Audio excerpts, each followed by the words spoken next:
Good morning mga guys. Alam nyo na ang ating gagawin ngayong umaga. So yan, nakahiliran po yung ating mga ingredients. Yan guys, so ang ating papaksiw ngayong umaga ay tamban. Ayan, sariwa po yan guys, 1 kilo po yan mahigit. So mura lang po guys ang 1 kilo, 80 ang 1 kilo. So ginawa ko ng 100 pesos para marami-rami. So ito po ay pang 2 linggo na ulam ko, no? Papaksiw po natin yan. Yan, at narin na po ang ating kaldo ng papaksiw, malinis na po. So ito po ang ating mga ingredients. Pinaghalo-halo ko na po ito, yung bawang, siling green, tapos luya. Kalimutan natin guys ang sibuyas. Lagyan natin dito. Atin pong lalamasin po yan. So ito po guys ang ating ingredients, ano? Ayan, ingredients natin yung suka, silver swan, tapos meron tayong tuyo, at asin at saka bitchin, at saka mantika. So ang ating gagawin guys para ma-preserve ito, tumagal ito ng mga 2 linggo. So ang ating gagawin ay papaksiwin natin, walang tubig po siya, walang tubig. So suka lang po ang ating ilalagay. So suka, then hayaan natin guys matuyo yung suka at mag-absorb ang lasa niya. Then pag natuyo na yung suka, saka natin lalagyan ng mantika. Ayan, mantika, no? So may konting tuyo para guys pag magsabaw kasi yung kanin, masarap, no? So ayan, so isa na po natin lamasin ng ating ingredients. So ito po yan guys, ito po yung sikreto para masarap ang lasa, anghang, bawang, sili. Masarap po ang lasa niyan pagka maanghang ang ating ulam, lalo pagpaksiw.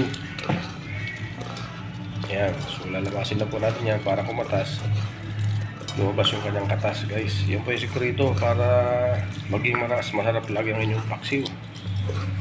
So rambol na po yan guys, luya, sili, bawang, wala lang sibuyas na kalimutan natin kasi kapos yung budget. So mas maganda po guys kung may manipis-nipis ang hiwa ng inyong luya para mas mabilis kumatas.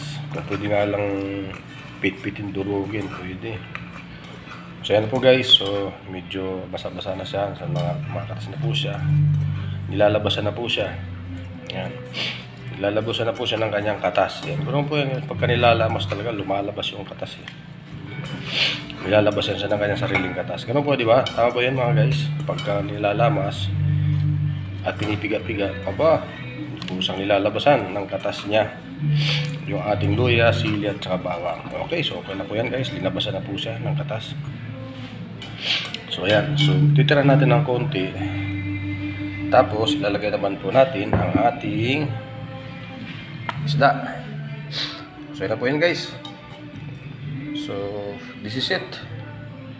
Ayan, so ilagay natin ang ating isda. Ayan. So pang 2 linggo po ito guys ng ulaman, araw gabi, paksiw. Ayan. So ayan, kung marunong kayo guys mag-preserve ng inyong pagkain, kahit magluto kayo ng marami, basta alam nyo yung pagtimpla na hindi basta-basta mapapanis, magagawa nyo po yan para makasave kayo ng time. Kumbaga init-init na lang ang ating gagawin sa sakali man, ano? So yan guys, advice lang po sa mga bata, hindi po advisable na kumain dito ang mga bata kasi matinik po ito. So ang pinapayagan na po dito kumain ay may mga edad na kagaya sa atin, mga marunong na talaga. Pero yung mga bata, huwag nyo pong pakainin, baka po sila matinik, maawa po kayo. So mahirap po matinik, kahit nga yung malaki pag natinik nahirapan pa rin. So ang papakain po natin sa ating mga anak, lalo maliit pa, ay yung mga hindi delikado. Ito medyo delikado po ito mga guys, kasi yun ito yung matinik na isda. So ayan po guys. Okay, lagyan na po natin guys ng asin. Ayan, mahalaga po ang asin sa mga pagluluto guys. Okay, tapos ilagay na po natin ang ating natitira na luya, bawang, sili na nilamas po natin. Ayan, lumabas na po yung katas niya kanina. Then, natin na pong sasabawan po siya ng suka. Ayan guys. Kundi lang kasi yan, magkakatas pa po yan. Ayan o. Dagdagan natin ng konti guys kasi. So, konti lang ang sabaw natin ng suka kasi papatuyo natin yan. Then pag natuyo po yan, ay atin na po siyang itimplahan. Tapos bubuhusan na po ng mantika.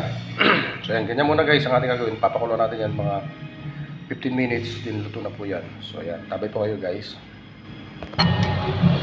So yan guys, kumukulo na. Malapit na maubos ang suka. Inubos guys ang suka, tsaka nilalagay ang mantika, tsaka tuyo, tsaka bitchin. Yan o. Dahil natin mga 3 minuto lang guys. Luluto na yan.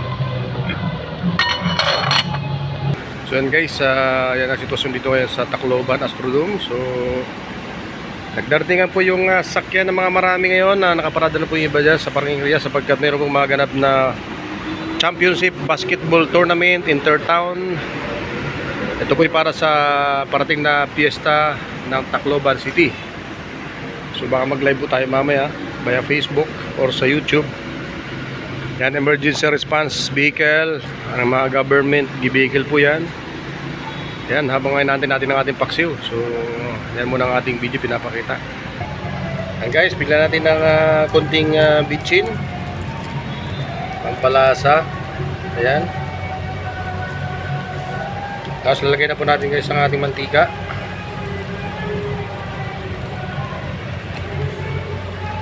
Yan. Yan, certified po yan guys. Mga 1 linggo po yan, di masisira. Kasi pinakulan natin ang suka. Yun po yung sekreto mga guys. Tapos lagyan natin ng konting tuyo para medyo may lasa ng konti.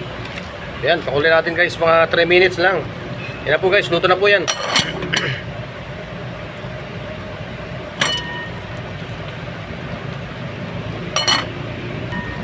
So yan guys, so luto na po siya, ready to serve na po siya. Thank you for watching, and yan po guys ang ating simpleng paksiw. Yan, lutong bahay. Sana gusto nyo at sana nandito kayo para kumain tayo. Thank you for watching guys, and God bless. Bye bye.